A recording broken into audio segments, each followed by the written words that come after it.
Mitch Marner has already donned the beautiful sparkly gold jerseys of the Golden Knights, and he is wearing his old Knights number, London Knights number 93 in those jerseys as well, and things just feel like this was always meant to happen, and he looks joyous to be out of the system and in a hot, deserty, sunny place where he gets to escape the Toronto craziness. And the Leafs, I don't know. Let's talk about how they're going to feel about this. So welcome back to the O Hockey Show, and today we are talking about the trade and sign of Mitch Marner, the new Vegas Golden Knight. And as we all know, if you're watching this video, if you somehow got this on your page or your screen or just auto-played for some weird reason, you know who Mitch Marner is. I don't got to tell you all that. I don't have to tell you the whole drama behind him. You know all about that, and it's finally moved on, and we are a few days past the news now, so this is not breaking news anymore, but I'd like to give my little opinion and view on this whole take. So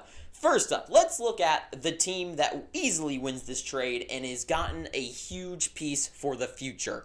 The Vegas Golden Knights, Mitch Marner, they get the Toronto boy, sign him immediately for 8 years for $12 million, $96 million contract at the end of the day. This is an absolute huge move. Mitch Marner, he over his career, he is well above a point per game. He's currently at a 1.13 point per game player, okay? This is a guy that scores 100-point seasons. This is a guy that gets extreme assists. He is an amazing playmaker that's got tons of skill and easily, right? He's not like a top, he's not the best player of all time. He's not a top 50 player of all time. But in the world of hockey, I would say when it comes to true skill set and true puck movement, true hand-eye coordination and passing and all the things that make up a player's offensive ability, he is a top at least 100 player of all time. This is a guy that can create offense and is lethal. Absolutely lethal. And when he was in Toronto, and I hate people who are always like, oh, you don't get it. They're actually good at defense, whatever. Toronto people, you guys, all y'all Canadians, everyone was telling me, he's a great defensive player. So you know what? We'll add that to the book. So this is a guy that plays great, apparently, according to most people, is a great two-way player as well, which he is serviceable. I'm not going to say he's not good at defense, but a lot of people hype him up way too much because they just like to defend him because he was a Toronto boy. But now he's not, and they'll probably forget that, and everyone will say this the opposite against when he plays for Vegas against the Dallas Stars, but whatever. He's apparently very good all around the ice. The guy is incredible. He had, out of the core four as well in Toronto, he had the most points, he had the most games played, he had the most playoff points. The dude is a legit player, right? And they signed him to, I gotta be honest, not too bad of a contract. 8 years for $12 million in the actual exploding cap era. $12 million is far from crazy. If this was 2 years ago, holy shit, everyone's losing their mind. 12 million, I'm not too crazy, but especially for Vegas, that is like, where's the money coming from? And right now, they are over the cap, and that is going to be solved, obviously, with Alex Pietrangelo maybe never playing again. We'll see if that actually happens, unless they take, advantage of the loophole one last time. This is the last year they can do the LTR cap loophole that every team that wins the Stanley Cup does. And so we'll see how that actually plays out. I'm not too convinced one way or another right now.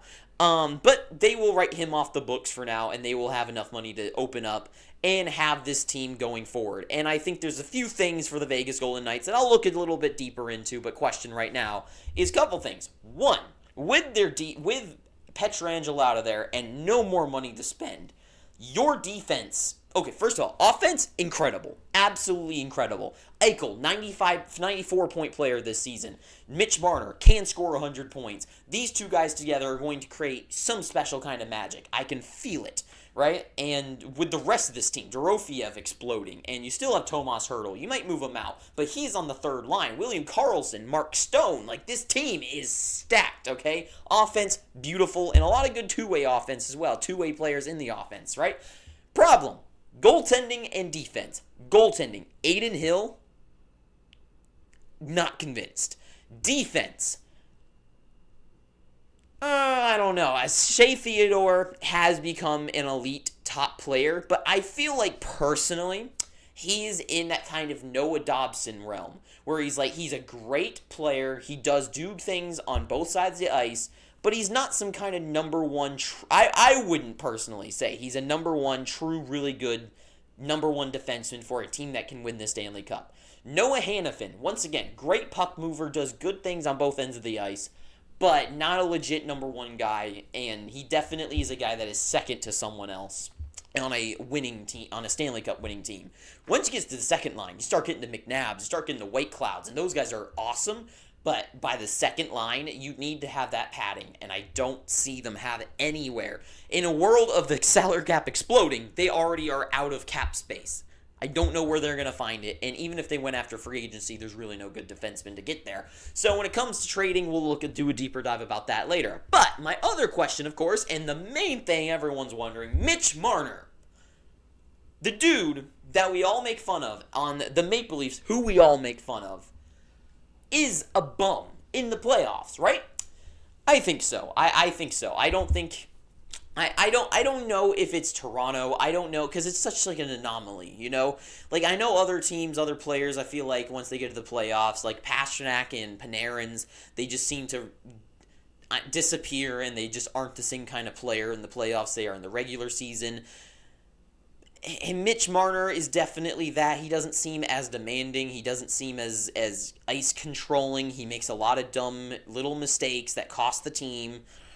Maybe underneath like a Vegas Golden Knights team that is so much more, to me personally, well-rounded and structured, and not so like you are the only players that can score. We are only going to play the same 4 or 5 players over and over again, and it's not on him exactly for as the spotlight. Maybe that'll change things, and maybe that evens them out to become that bring lethality into the playoffs. Maybe. I think. But regardless, the regular season, he's going to get a ton of points. They're going to get to the playoffs, and we'll have to judge from there. And I'm hoping, when we saw him play without Austin Matthews, he is a demanding player. He looks like a different guy without Austin Matthews on the ice when he gets to be the main superstar on the ice. And Jack Eichel, he'll be sharing that role with, but I don't think those two guys are going to be the kind of hotheads that go against each other. I think they're going to play well together. I think they're both, I don't know. I think it is a good landing spot for him, and I think Vegas did get a guy that is very motivated to win and got everything he wanted, and everyone that seems to go to Vegas likes to play in Vegas, it seems like. And it's just such a winning attitude and different than Toronto. So to me, great. Toronto, though. Let's flip the side of what we're talking about. Leafs lose an actual incredible player. Mitch Marner is a guy on several teams, I would say half the teams in the league, more than half the teams, maybe 20 out of the 32, where you put him on the team and he is immediately the best player. He might have been the best player on the Maple Leafs. I don't know. That's an interesting conversation. But the team needed a shakeup. We all know that. They are doing it. They move him out. They're moving up Matthew Nyes in the depth charts. And to me, Marner, he was the guy in the perfect case where contract's ending, move on. Move on from him. I think it's smart. I think it's what they needed to do. They get Nicholas Waugh out of it, who is a serviceable, good, all around the ice, hard-fighting player who doesn't bring tons of offense, doesn't bring ton of anything other than just being a very solid third-line guy, I would say. And to me, for a team like Toronto that needs that kind of depth and they have guys like Matthew Nyes like stepping up into higher roles, I think that's totally fine. And I think Waugh is one of those guys that brings Stanley Cup aura to the team, and I think it works. Marner, my question though, I know it was the perfect time, perfect place for this to be the guy that gets the axe and moved out of town. But is the playoffs and is the lack of success due to Mitch Marner? I don't know about that. Austin Matthews, when I watch the playoffs, I think he's the guy that is the most disappointing and least effort player that I see. Marner gets a lot of attention because he's the Toronto boy, and he makes a lot of silly mistakes. He makes bad penalties, and he does little floopy spinorama, no-look back passes. We know all that. But to me, Matthews, at least like Marner's trying something potentially.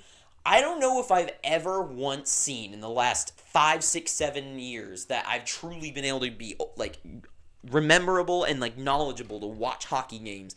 To me, Matthews is the one that is of the bigger names. Like I guess like Tavares, he's got a lower contract, doesn't hurt anymore. Nylander's signed for a long term, and I feel like he's the one that most brings a big fight in the playoffs. Matthews, I don't know. But you're never going to get rid of Matthews. But to me, the question now is the Maple Leafs. You have about $5 million left in the bank. You are a team that still needs something. You get in Michelli, who's your left-handed playmaker guy to fill in kind of that Marner spot. I know Marner's right-handed, but you get him, and he's that playmaker that can plug into wherever in the lineup. You need more, though, right? This is definitely, they wake up today from 3 days ago or whatever now, and they are a worse team than before. Are they still a playoff team? What happens if Matthews is injured and they don't have those goals from him, and it's left on John Tavares, who says, let's say he regresses a little bit to 30 goals this year. Let's say he gets just 10 less goals. He gets 28 instead of 38, right? I don't think that's too insane. Let's say 31 or something, right? He gets into the 30s barely. I don't know. Without that Mitch Marner, I don't know what happens with this team. But we'll have to wait and see. The defense is still kind of shoddy, but at the same time pretty decent. So I don't know. Maple Leafs, both of these teams need a bigger deep dive. But to me, this is a big trade, obviously. I'm not saying anything new there, but that is really got to say. Just a lot of question marks still surrounding this. And I think I'm very excited to see where this all goes. But that is all I got to say. So thank you for watching this. Made it this far. I'm begging you to subscribe. Too sweet. Have an amazing day. And ta-ta for now.